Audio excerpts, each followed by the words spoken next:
86 years ago, two Jewish American comic creators would make a character that would go from just a funny book protagonist amongst many to not only one of the world's most iconic characters, but the template and gold standard for superheroes after him. The Man of Steel, the last son of Krypton, the Man of Tomorrow, but many know him as the first true Superman. Jerry Siegel and Joe Shuster's immigrant champion of the oppressed has gone through many changes, some good, some bad, and some just plain weird. One thing that has remained the same has been behind the incredible powers and wild adventures stands an unrelenting being of empathy and courage forged in a bleak era of xenophobia and evil ideologies, whose presence would inspire many to stand up and fight for what's right. Hey team, Phantom Skull the Super Security VTuber here, and to celebrate Superman Day, I wanted to talk about perhaps my favorite superhero, and why now more than ever, we need the best of Superman's qualities in these dark times. So let's go up and away and get into this video. Does Superman really need an introduction? He's the superhero.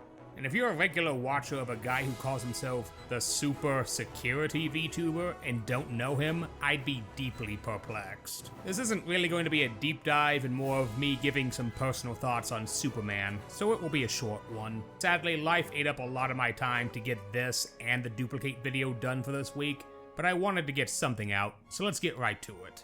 Many folks know Superman for one reason or another, be it his incredible powers, being the original template for many superheroes throughout the years, or perhaps you know more of his many parodies or dark knockoffs. But for me, the thing I know about Superman is the man behind the super. There's an endless debate about Superman's status as a god amongst men, or a man with godlike powers, not helped by 86 years of rotating creatives taking a crack at the big blue Boy Scout. Superman is many things.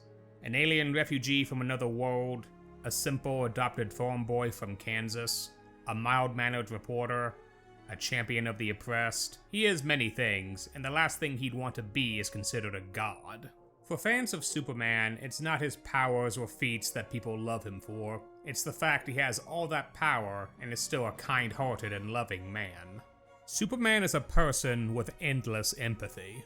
So it's unsurprising that his greatest enemies are a selfish billionaire who covets that power due to being incapable of understanding someone that selfless, and a monstrous nihilist who's infuriated by his very existence and refusal to see things from his twisted perspective. Superman has been a beacon of hope and an icon for America to follow for almost 80 years. Don't believe me? Well, let me tell you about the time Superman defeated the KKK. No, not the excellent graphic novel. I'm talking about the real-life event that inspired it. This is a very brief summary, but I highly recommend checking it out on YouTube, specifically looking at NerdSync's video on it and Drunk History's episode covering it. In the 1940s, the Ku Klux Klan, a vicious hate group that were champions of white supremacy, were using a media campaign to rebrand themselves and gain popularity with the common people. Using insidious dog whistles and coded terms, they sold white America on them being a reactionary political group, protecting the greatness of the white man, and not what they really were. Vicious, cowardly masked bigots threatening and sometimes even murdering minorities.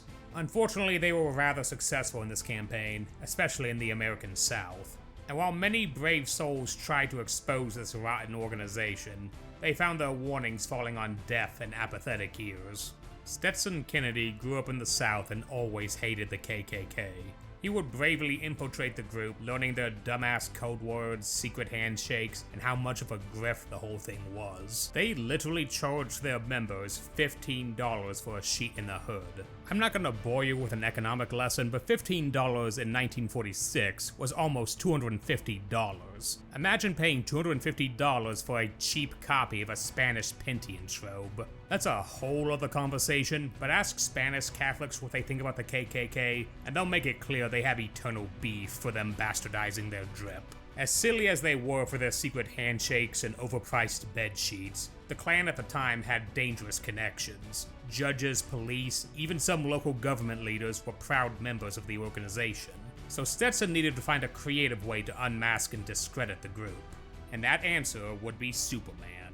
At the time, The Adventures of Superman was the most popular radio serial on the air, and its creators were desperate for new ideas for villains. Stetson met with them, and together they made the 16-part miniseries The Clan of the Fiery Cross, where Superman battled a similarly fanatical white-hooded hate group who had all of the clan's stupid codes and practices thanks to Stetson's research. The radio show had an incredible impact, both on making many Americans reflect on their xenophobia and destroy the Klan's reputation amongst the common American people. Many of its members would quietly hang up their hoods in sheer embarrassment, and their status as a threatening political group was shattered. The Adventures of Superman is one of the main reasons the Klan today is just a pathetic group of crooks and losers hiding behind cheap buzzwords and mediocre podcasters. Stetson would dodge death threats for years while continuing to battle the Klan and other hate groups, but it needs to be stated how the Man of Steel convinced a mostly apathetic American populace to reflect on its beliefs on bigotry and to see groups as the Klan for what they were: a bunch of con artists scamming racist idiots into buying merch. Funny how the times change, but that story always remains the same with these losers. I don't think I can emphasize this enough. Superman literally fought real-life racism and won. I don't think any superhero can claim that feat. Even today, Superman's empathy and unrelenting defense against the cruel and the unjust is one of his most enduring aspects. Ignoring the errors where other writers wrote Superman as a dick, or the many tiring and overdone Elseworld stories where, what if Superman was evil? Superman as a concept has always been an enduring embodiment of humanity's greatest qualities. No matter the struggle, no matter if people turn on him, and even when he falters, Superman will always get back up and do the best he can for everyone who needs him. Whether it's surface level, parody, or deconstruction, many of our greatest heroes in multiple mediums have some elements of the Man of Steel in their DNA, but the ones that truly stand out are the ones that remember to embody the gentle hand behind the powerful fist, such as All Might from My Hero Academia. At the end of the day, Superman, even at his worst, is a man who embodies the best of what humanity could and should be.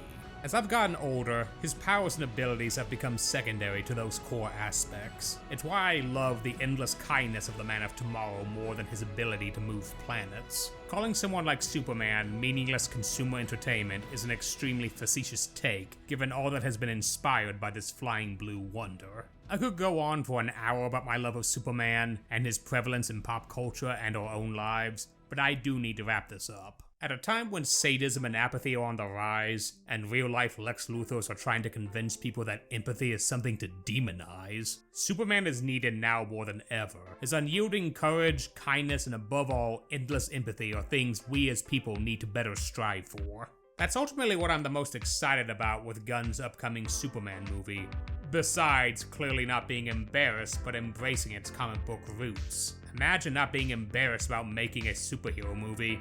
Isn't that crazy? From what we've seen, it's something that's been badly missing in recent Superman movies over the past decade.